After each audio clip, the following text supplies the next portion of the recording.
Part 1. The Council's Judgment. The Grand Chamber of the Galactic Council was an imposing structure, its walls shimmering with crystalline light and its towering domed ceiling reflecting the weight of countless centuries of power and authority. The seats surrounding the chamber, reserved for the representatives of the most influential species in the galaxy, were filled with a medley of beings from different worlds. Some were hunched and ancient, their skin like cracked stone. Others stood tall and regal, their forms radiant with energy. But none of them were more imposing than High Counselor Vextara, who presided over the assembly with a voice that could shake the very foundations of the chamber. "Order! Order in the Grand Chamber!" Vextara's voice echoed, booming across the crystalline dome. She was an imposing figure, her 7 arms adorned with intricate patterns of violet skin that pulsed with an aura of self-importance. As her primary arm gestured dramatically, the council fell silent, all eyes turning toward her. The tension in the room was palpable as Vextara's gaze swept over the assembly of representatives. Her deep purple skin shifted with every flicker of emotion, a subtle display of her thoughts as she prepared to address the most critical matter of the session. Her long, slender tendrils quivered as she adjusted her posture, her sharp eyes focused on the human delegation sitting in their designated section. The humans were an anomaly among the species of the council, unpredictable, innovative, and, some believed, dangerous. "We will now address the matter of Earth's petition for full council membership," Vextara announced, her voice reverberating in the chamber. As she spoke, the representatives from various species shifted in their seats, some exchanging skeptical glances, others preparing to voice their opinions. There was a palpable sense of anticipation, as the fate of Earth and its place in the galactic order would soon be decided.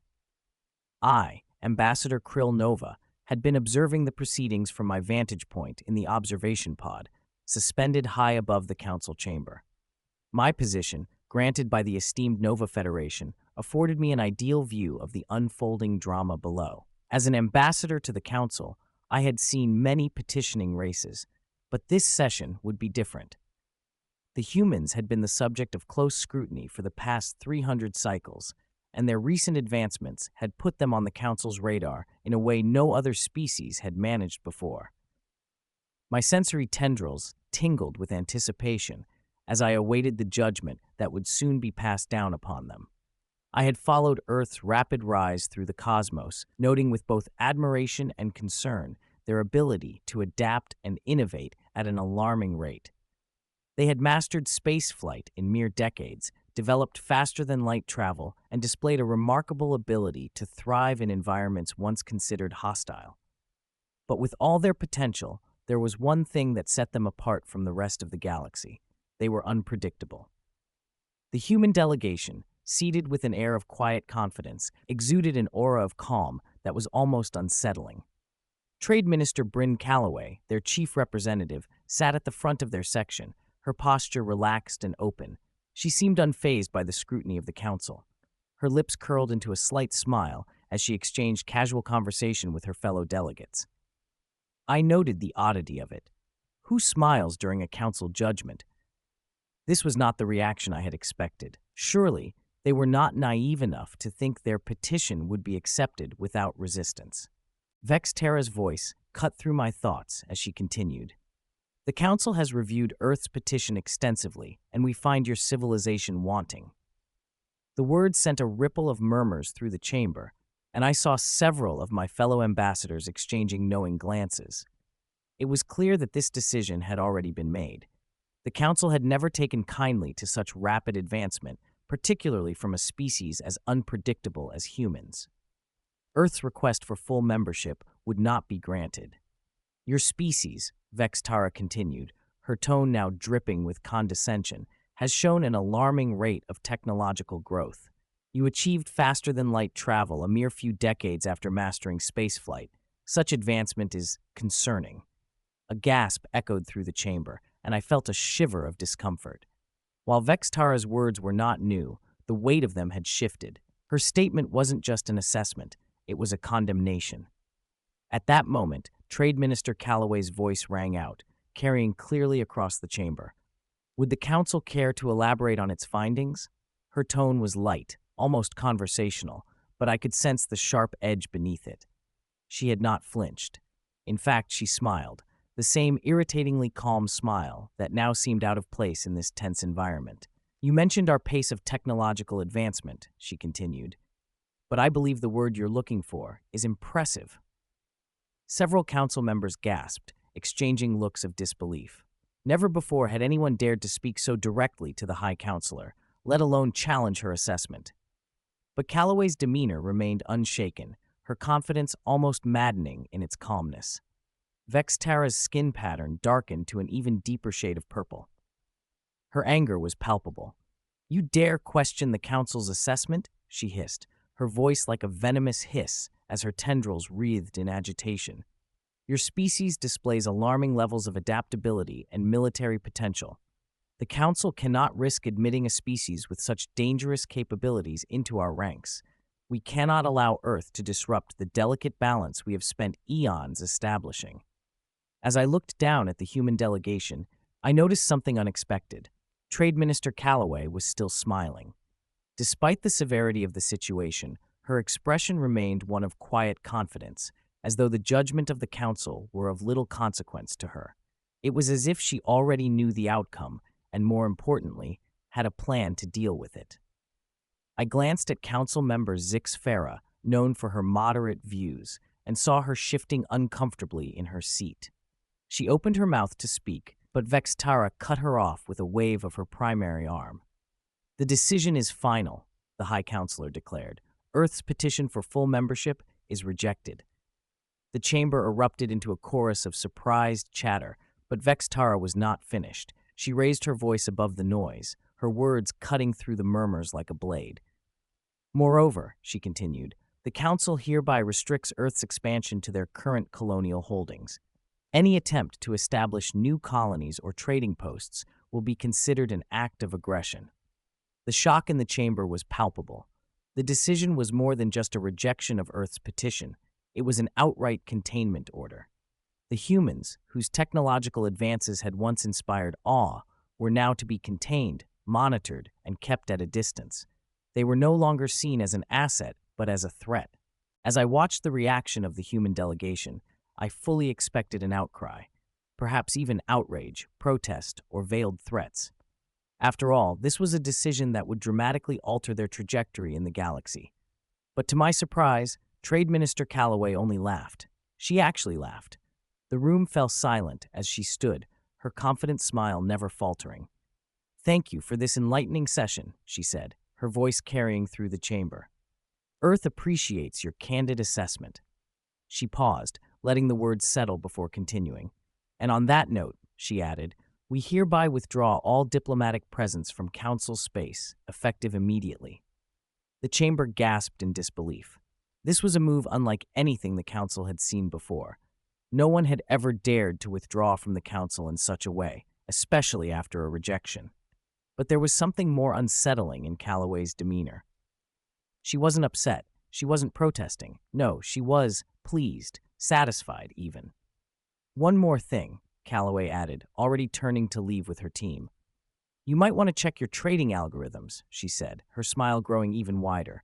"I have a feeling they're about to get very interesting." As the human delegation departed, I noticed something that sent a chill through my neural network.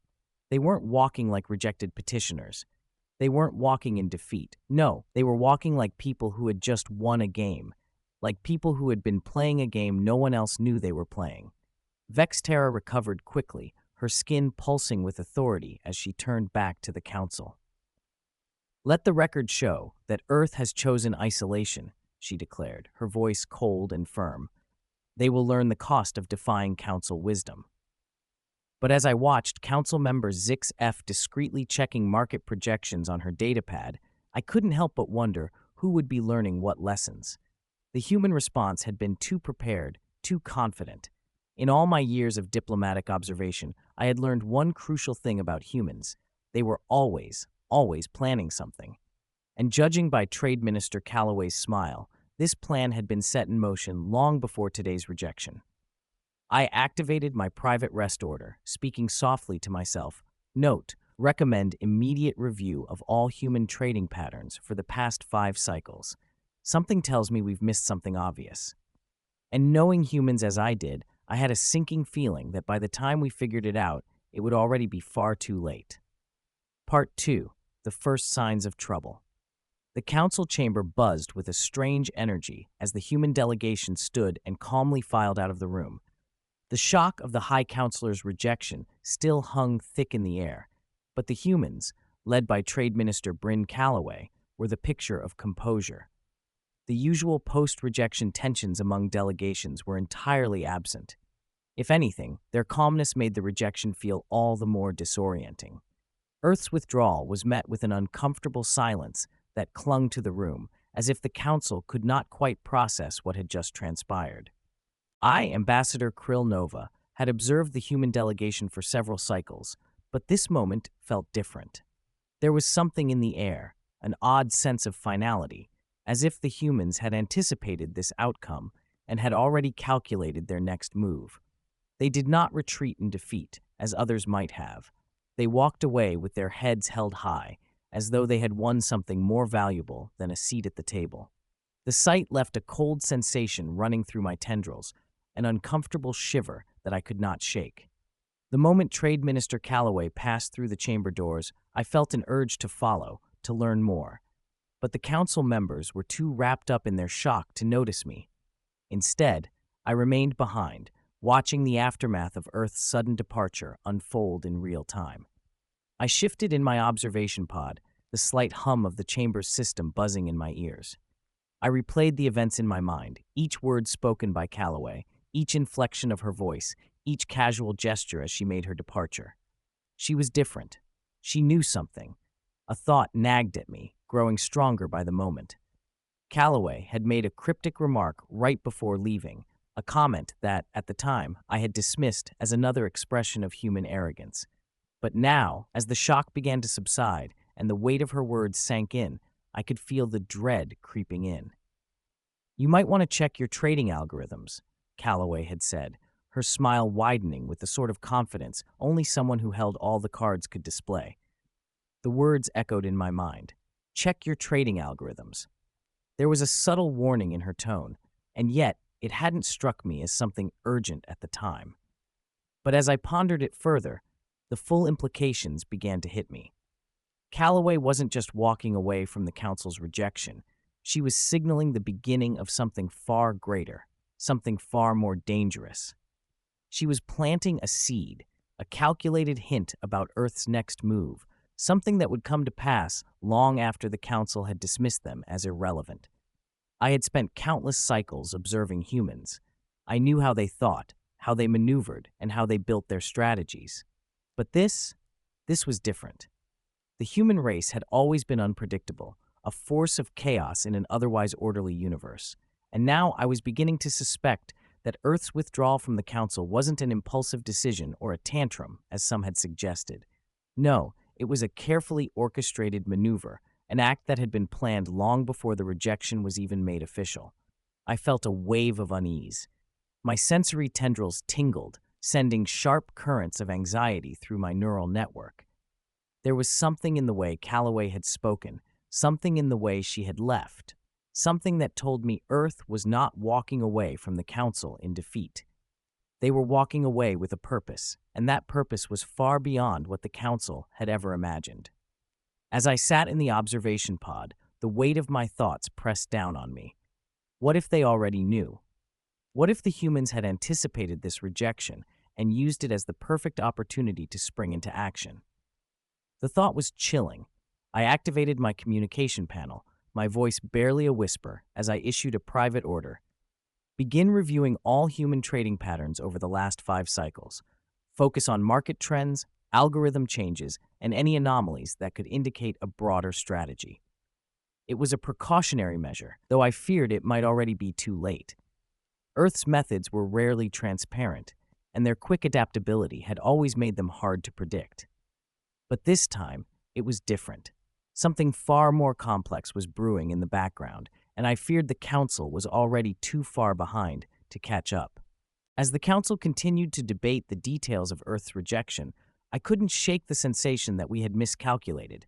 Again, I had been around long enough to understand the intricacies of politics and power, but Earth was no ordinary species. Their resilience, their ability to adapt to every challenge, had been their greatest strength. They had always been underestimated by those who failed to see the bigger picture. And now, I feared that the Council had made that same mistake. I glanced around the chamber, noting the growing tension as Vextara continued her speech about Earth's rejection. The High Counselor's voice echoed throughout the room, but the words seemed to wash over me. I was no longer paying attention to her. Instead, my mind raced back to Calloway's smile, to her words about the algorithms. The more I thought about it, the more I realized that Earth was about to make a move that the Council had never anticipated. They weren't just withdrawing from our space, they were positioning themselves for something far more significant. A new phase in their development was unfolding, and this time they had the upper hand. The Council, for all its power and centuries of dominance, had failed to recognize the full extent of humanity's potential. Earth had always been a force to be reckoned with, but now they were playing a different game. The question was, what kind of game was it, and were we prepared to face it? The weight of the situation settled in, and a creeping sense of foreboding filled the chamber. For the first time in my career as an ambassador, I felt something I had never felt before, fear.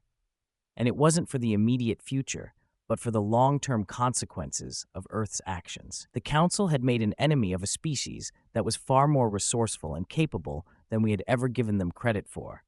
And now, it seemed, we were about to witness the opening move in a game whose rules we had never understood. Part 3. The Council's misreading of humanity.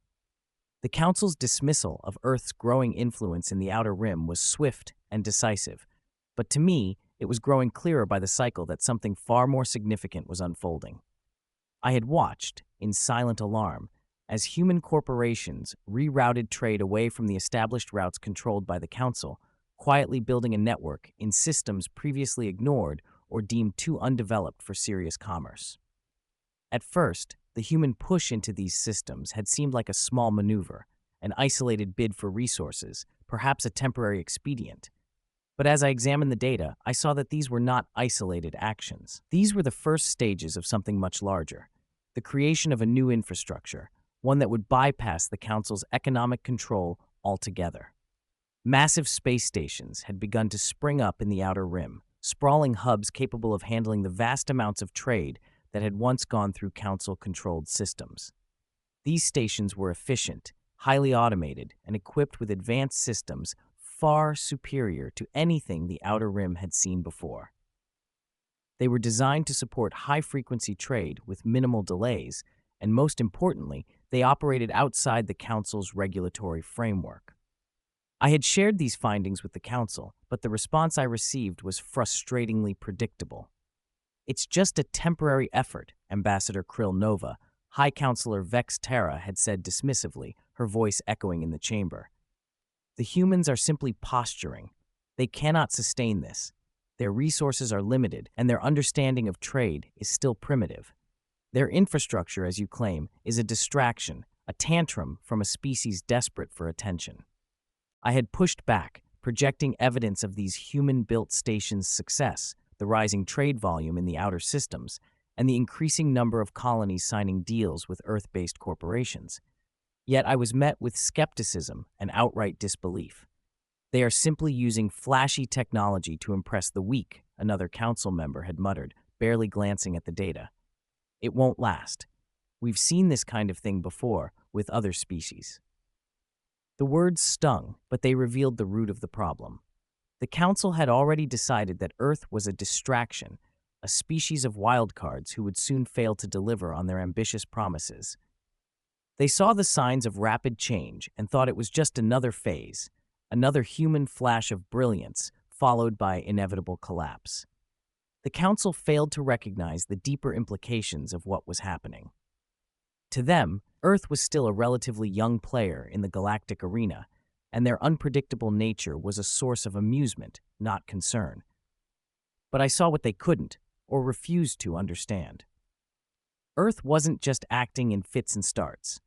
This was a calculated move, a quiet revolution in the making. The systems they were developing would not only bypass the Council's control, but they would also challenge the very structure of our economy. As the cycle continued, the growing trade in the Outer Rim became impossible to ignore. Yet, even as the signs mounted, the Council remained committed to their view that it was nothing more than a temporary tantrum. And in doing so, they failed to prepare for the storm that was gathering at their doorstep. Part 4. The creation of a parallel economy. It was not long before the scale of Earth's actions became undeniable. Their presence in the Outer Rim was no longer limited to a few isolated systems. It was spreading like wildfire. The human cooperative had taken shape in front of our eyes, and it was impossible to ignore its growth any longer. Earth's new trade hubs had become central players in galactic commerce, and their competitive practices were destabilizing the Council's carefully constructed economic system. Human corporations had learned from the Council's rigid, bureaucratic processes, and they had built a system designed to be faster, more efficient, and more responsive to the needs of the market. Their spaceports operated with remarkable speed, handling large volumes of goods in far less time than the Council's facilities. The trade agreements they offered were simpler, with fewer restrictions and more flexible terms, attracting worlds that had grown tired of the Council's red tape. The most surprising aspect of Earth's growth, however, was the efficiency of their new trading hubs. The design of these space stations was unlike anything we had seen in Council-controlled space. These hubs weren't just outposts. They were state-of-the-art facilities capable of processing goods at a rate that surpassed the Council's best ports. The sheer speed and volume of goods being shipped out of these hubs defied the Council's expectations. As Earth's trading hubs expanded, they began to attract more and more worlds that had previously been aligned with the Council. These worlds were drawn to Earth's trade policies, which offered more favorable terms and less interference from the bureaucratic machinery of the Council. The economic system that the humans were creating was a direct challenge to the Council's own trade networks, and it was quickly becoming a powerful alternative. I presented the mounting evidence to the Council again, but this time the response was different. There was no longer any denying that the human cooperative was making substantial gains, but the Council's reaction was one of disbelief mixed with anger. "This cannot continue," Vextara declared, her violet skin pulsing with irritation. "These stations are nothing but a temporary distraction. Their systems will collapse under the weight of their own inefficiency." But the data spoke for itself. The trade volumes were rising at an exponential rate.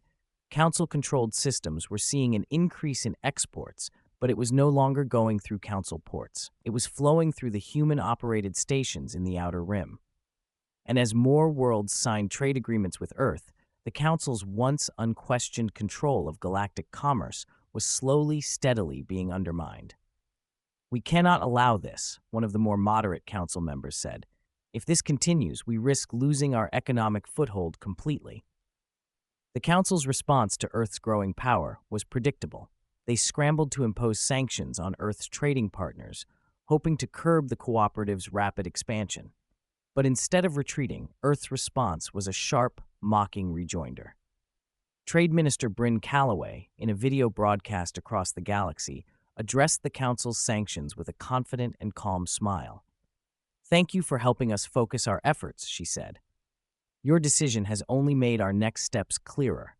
We're offering better rates, faster shipping, and fewer restrictions to any world willing to operate outside Council jurisdiction. The galaxy is vast, and it doesn't need the Council's permission to prosper." The video was a direct challenge to the Council's authority, a reminder that Earth was no longer simply asking to join the galactic order. They were rewriting the rules. The smug confidence of Calloway's words echoed in my mind as I watched the Council members react with a mixture of disbelief and anger. Earth had not only rejected the Council's rejection, but they had also built something far more efficient, and in doing so, had begun to destabilize the very systems that the Council had spent thousands of cycles constructing. I could see the writing on the wall now. Earth was no longer a minor nuisance. They were a force to be reckoned with. The human cooperative was spreading, gaining support, and challenging the long-established order. The Council had misread humanity's intentions, dismissing them as an unpredictable species with no real direction. But the reality was different. Earth wasn't simply playing the game, they were changing the game entirely. As the cycle continued, it became clear that the question was no longer if Earth would succeed, it was how far they would go before the Council could stop them. The answer, it seemed, would be a long time coming. Part 5. The Rise of the Human Cooperative. The Council's response to Earth's ever-growing power was swift and predictable. They imposed sanctions, an attempt to isolate Earth from the rest of the galaxy, to freeze them out and demonstrate the consequences of defying the established order. The Council, in its arrogance, believed this would put an end to the human cooperative. After all, Earth was still a relatively young and untested force in the galaxy. Surely, the sanctions would bring them to heel. But Earth's response was not what anyone had expected. Trade Minister Bryn Calloway, with her ever-present smile, released a statement that echoed across the galaxy, mocking the Council's efforts with a casual tone that only deepened the Council's fury. "Thank you for this invaluable assistance," Calloway had said, her voice warm with a touch of irony. "Your sanctions have made our position much clearer. As a result, we will be offering even better deals, faster shipping, and more flexible terms to worlds that choose to operate outside your jurisdiction. The galaxy is vast, and there's more than enough room for all of us to thrive without your interference." She had released a video featuring herself and her team celebrating with champagne, toasting to their success. The image of the human delegation laughing as they reveled in the face of the Council's punitive actions was an audacious display of confidence. The mocking tone of the message cut deep. The Council had expected Earth to cower, to apologize for its audacity, but instead, Earth had doubled down. And as the human cooperative continued to expand, the number of worlds flocking to Earth's side only grew. Systems that had long been under the Council's sway were now rejecting its authority, opting to join the cooperative's trade network instead. The appeal of Earth's open policies, transparent systems, and rapid technological advancements were simply too great for many worlds to ignore. They were tired of the Council's bureaucratic restrictions and high tariffs. They wanted something new, something that worked in the real world, something Earth had delivered in spades. The Council's power, once unshakable, was now crumbling under the pressure of this new, growing force. The more sanctions the Council imposed, the more Earth's resolve seemed to strengthen. The cooperative wasn't just surviving, it was thriving.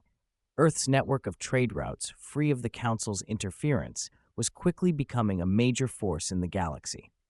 More and more systems were signing exclusive deals with Earth, leaving the Council's once dominant economy in the dust. Worlds that had been hesitant at first were now signing on in droves, eager to participate in Earth's new economic model. It was clear, the human cooperative wasn't just a rebellion against the Council's system. It was an entirely new way of doing business, one that was proving to be more efficient, more profitable, and more attractive to worlds that had long been stifled by Council control. The Council had underestimated Earth, and now it was paying the price. Their arrogance had led them to believe that they could control and dictate the terms of the galaxy's economy. But now, as more and more worlds rejected their authority, they found themselves scrambling to retain whatever semblance of control they had left. Part 6. Earth's Technological and Economic Dominance. As the cooperative expanded, the true extent of Earth's technological and economic dominance began to emerge. The humans were no longer simply playing catch-up with the established powers. They were surpassing them in almost every field, most notably in technological innovation and economic efficiency. The cooperative's rise wasn't just about trade, it was about revolutionizing entire industries. Earth's engineers and scientists had developed breakthroughs that the Council had either ignored or deemed impossible.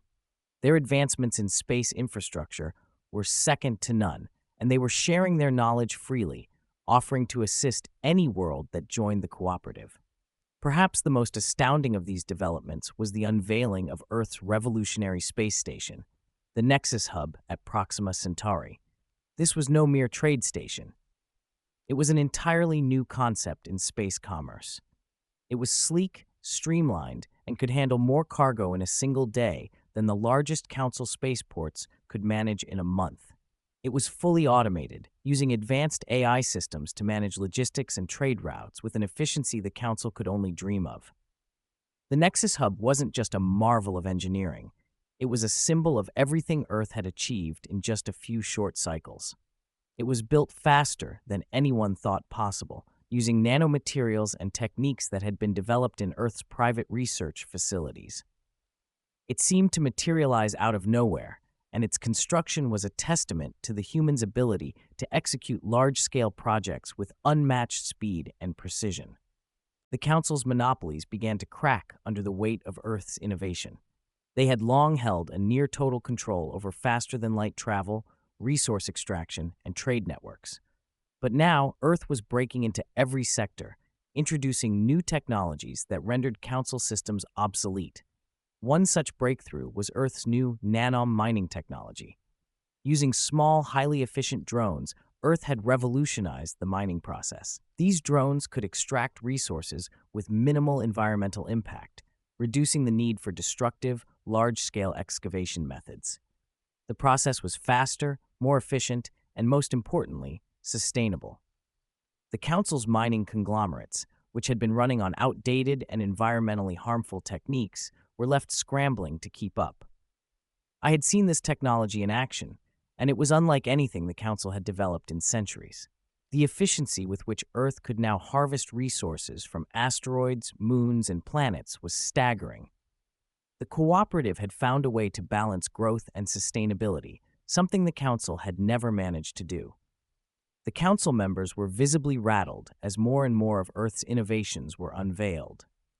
The first wave of technological breakthroughs was just the beginning, and already, entire industries within Council space were beginning to feel the strain. Council corporations that once held a monopoly on trade and resource extraction were seeing their business models crumble as Earth's technology allowed other worlds to catch up and even surpass them in some areas.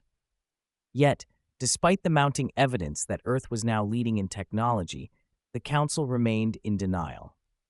They continued to cling to their outdated systems and hierarchical structure, unwilling to acknowledge that the future had already arrived. Earth was not just a competitor, they were a new paradigm, one that operated on principles of cooperation, innovation, and efficiency. The human cooperative was no longer a threat to be contained, it was the future of galactic commerce.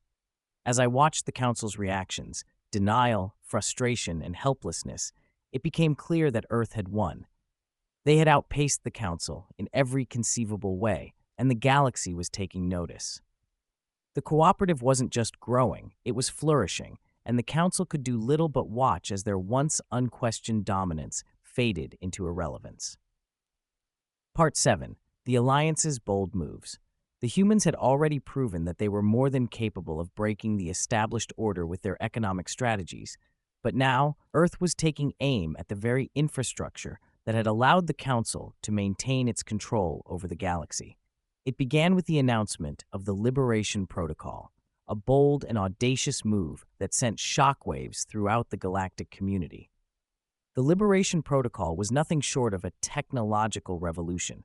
It was Earth's answer to the Council's monopoly on faster-than-light communication. For millennia, the Council had controlled the flow of information between systems, using their proprietary communication networks to monitor and control the entire galaxy. But with the Liberation Protocol, Earth shattered that monopoly in one fell swoop. At the heart of the Liberation Protocol was a network of quantum entanglement relays that bypassed the Council's infrastructure entirely. These relays allowed instantaneous communication between any point in the galaxy without the need for the Council's relay stations or data hubs. The Council's system, which had long been seen as the gold standard of communication, was now obsolete, replaced by a more efficient, decentralized network controlled by Earth and its growing cooperative. The implications of this development were profound. No longer could the Council monitor or control the flow of information. The relay network was entirely independent, and any world with the right technology could connect to it, bypassing the Council's control. For the first time in galactic history, the flow of information was no longer in the hands of the elite few. It was open and free, and it was controlled by Earth. The announcement of the Liberation Protocol came as a shock to the Council. They had long believed their control over communications was unassailable, but Earth had shattered that illusion. As the news spread, more and more systems flocked to join the human cooperative, eager to take advantage of the new communication infrastructure that was more efficient and far more open than the Council's. The Council, still reeling from Earth's economic dominance, responded as they always did, by imposing sanctions.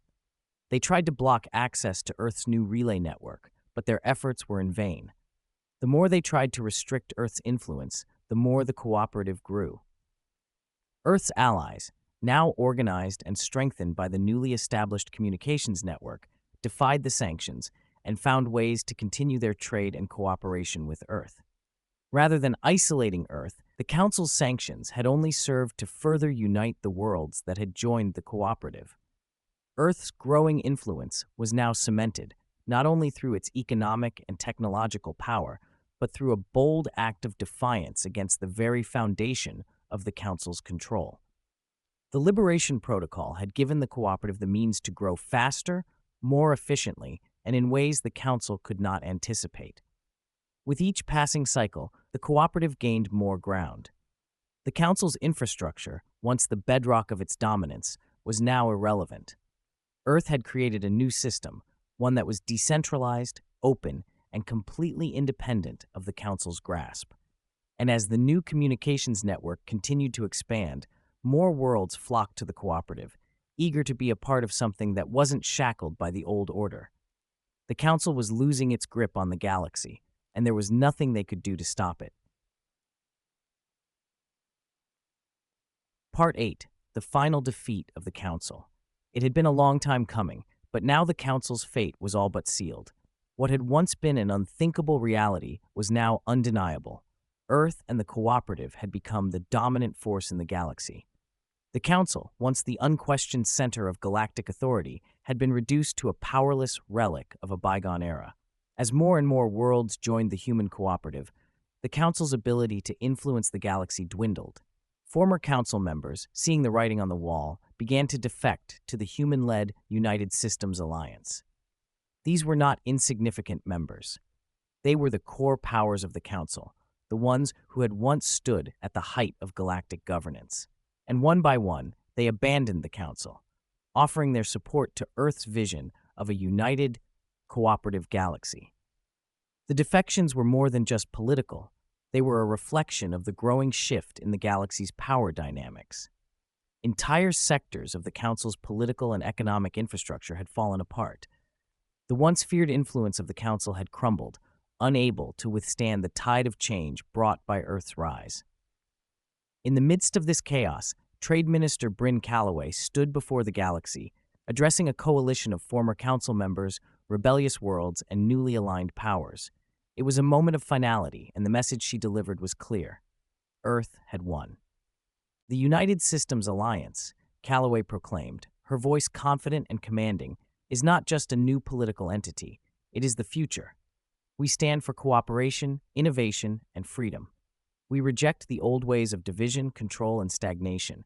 The future belongs to those who embrace change, and together we will build that future. The announcement was met with overwhelming support from the crowd. The worlds that had joined the alliance were eager to turn the page on the Council's outdated practices. They embraced Earth's vision of a more equitable and prosperous galaxy, one where power was not hoarded by a select few, but shared among all. The alliance was now a force to be reckoned with, and it was growing stronger with each passing cycle. The Council, once a symbol of stability and unity, was now a mere shadow of its former self. Their actions, once decisive and firm, had been revealed as desperate and ineffectual. As more worlds joined the alliance, the Council found itself isolated, with its power and influence dwindling to nothing. The final blow came when the last of the major Council systems announced their defection to the United Systems Alliance. The galaxy had spoken, and the Council had lost. The United Systems Alliance was now the true center of galactic power, and Earth, the catalyst of this revolution, stood at its heart. With the rise of the United Systems Alliance, Earth's economic, political, and technological power was unchallenged. The Council had fallen into disarray, its members scattered, its influence all but erased. Earth had not only dethroned the Council, they had created a new system, one based on cooperation, equality, and progress. Trade Minister Callaway's final words echoed in the ears of every Council member, every former ally, and every system that had once believed in the Council's vision. The game has changed, and Earth is leading the way. For the first time in millennia, the galaxy had a new order, and this time, Earth was in charge. Part 9. Earth's Final Move. The moment that would define Earth's ultimate victory came not through another economic maneuver, nor through a new technological breakthrough. It came in a speech delivered by Trade Minister Bryn Callaway that would echo across the galaxy, shaking the very foundations of what had once been the most powerful political body in the galaxy, the Galactic Council. Standing before a gathered assembly of former council members, diplomats, and leaders of the newly formed United Systems Alliance, Callaway revealed Earth's final strategy, the ultimate truth behind their rise to power. "We never wanted your empire," she began, her voice calm but filled with unmistakable resolve. "We never sought to rule the galaxy through domination, fear, or control. We were never interested in joining your ranks, becoming just another cog in your centuries-old machine. We wanted something better, a future built on cooperation, innovation, and freedom." The room fell into stunned silence as her words rang out. The Council had believed that Earth's withdrawal was a rejection of their power, a mere snub. They had thought Earth would fade into obscurity once isolated from their systems. Instead, Earth had created an entirely new paradigm, one that had already spread across the galaxy like wildfire. "It's not just about trade," Callaway continued, her eyes scanning the room, or technology, or political influence. "It's about building a future that works for everyone. We've shared our advancements freely, lifted entire worlds out of poverty, and provided them with the tools to innovate alongside us. That is the core of our vision. That is the Alliance." The crowd responded with fervent applause, but for the former council members in the room, it was a bitter realization. They had failed to see what Earth was truly after. It was not about gaining membership in the council. It was about creating a new system of governance, one based on unity, shared prosperity, and the dismantling of outdated hierarchical power structures. Earth wasn't trying to integrate into the council. They were offering the galaxy a new way forward. To solidify their vision, the United Systems Alliance announced the Planetary Restoration Initiative, a program to restore barren, dead, and resource-poor planets to habitable status. Using Earth's advanced terraforming technology, worlds that had once been deemed useless or uninhabitable were now transformed into thriving centers of life and commerce. It was an initiative that not only addressed environmental concerns, but also provided a way for underdeveloped systems to join the galactic community on equal footing, bypassing the rigid control of the Council. The Council, by contrast, had long failed to address the challenges facing these planets. Its focus had always been on maintaining power, on hoarding resources, and on exploiting planets to serve the interests of a select few. Earth's Planetary Restoration Initiative was a direct challenge to that status quo, and the Council was powerless to respond. The announcement sent shockwaves through the galaxy. As more planets joined the United Systems Alliance, the Council's influence continued to erode. Systems that had once been loyal to the Council now defected in favor of Earth's vision, further consolidating the Alliance's power and rendering the Council's position untenable. And just like that, Earth had moved beyond the Council's reach. They had taken the very elements of galactic governance, trade, innovation, communication, and planetary development and turned them into the foundation of a new system, a system where every world, no matter how small or undeveloped, had a voice, a place, and a future. The Council, isolated and impotent, was left to watch as Earth reshaped the galaxy in its image. The final realization had come too late. The game had already been won. Part 10. The End of the Galactic Council. The Council's final desperate gambit came when it launched a last-ditch attempt to destroy Earth's newly established trading hub. They believed that if they could cripple Earth's trade network, they could disrupt the cooperative's momentum and perhaps even reclaim their place as the dominant power in the galaxy. It was their final act of defiance, a last effort to reassert their authority. Vexterra, now desperate and broken by the loss of so many of her allies, ordered the fleet to mobilize. Her eyes, once filled with the fire of authority, now carried the weight of defeat. The Council's military, once feared and respected, was now a shadow of its former self. Their ships, aging and outmoded, were no match for the sleek modern fleets of the United Systems Alliance. Still, they pressed forward, believing that they could strike a decisive blow.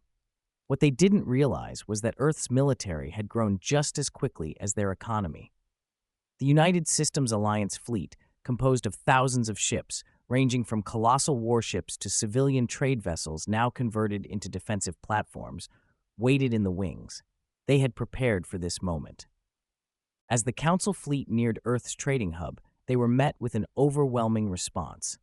A vast armada of United Systems Alliance ships emerged from hyperspace, surrounding the Council's forces with ruthless precision. The Council's fleet, old and slow, found itself utterly outclassed. Ships that had once been a symbol of the Council's power were now surrounded, their weapons useless against the overwhelming force arrayed before them. The battle was over before it even began. The Council's ships were powerless against the sheer numbers and advanced technology of the United Systems Alliance, and as the Council's remaining fleet was neutralized, the remaining ships were forced to surrender. In that moment, the Council's reign was officially over. Ambassador Krill Nova, once a staunch believer in the Council's superiority, watched the events unfold in disbelief. He had spent cycles representing the interests of the Galactic Council, working tirelessly to maintain its power and prestige. But as the reality of their defeat settled in, he knew that there was no going back. In a final act of surrender, I submitted the Council's unconditional capitulation to the United Systems Alliance. The message was clear. The Council was finished. Earth's victory had been complete. The galaxy was no longer ruled by the Council's antiquated systems. It was now governed by the ideals of cooperation, innovation, and freedom. The transmission reached Trade Minister Calloway, who stood before the representatives of the United Systems Alliance. Her smile never wavered. "We've won," she said simply. "The future is ours." The Council, once the undisputed center of galactic power, had been rendered obsolete. Earth had risen from the ashes of rejection to become the most powerful force in the galaxy. And as Vexterra and the remnants of the Council were left to lick their wounds, the galaxy turned its eyes toward the United Systems Alliance, a new order built on Earth's principles. And with that, Earth's victory was sealed. The galaxy had entered a new era, a better era, and it was all thanks to the humans who had dared to defy the old ways and build something better.